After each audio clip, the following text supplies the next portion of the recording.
hoş gördük her birinizi. Bu gün benim için çok değerli bir gündü.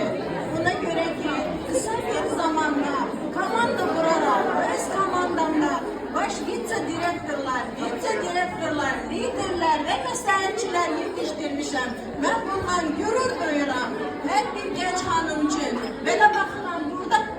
Belə baxıram zalda oturan genç hanımlarımız. Sizlere uğurlar diləyirəm. Ona göre ki siz genç hanımlar, siz hele sizin geleceğiniz qabaqdadır. Siz genç hanımlara uğurlar diləyirəm. Ona göre ki sizin zehniniz açıqdır. Siz hele ki cavansınız. Sizin geleceğiniz qabaqdadır.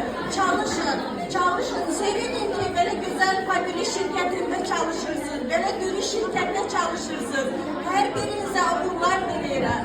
Şimdi de ben sahneye davet edeceğim. Özüm, yani 3 faizli məsləhətçi Hacıxanova Arzu sahneye davet edirəm.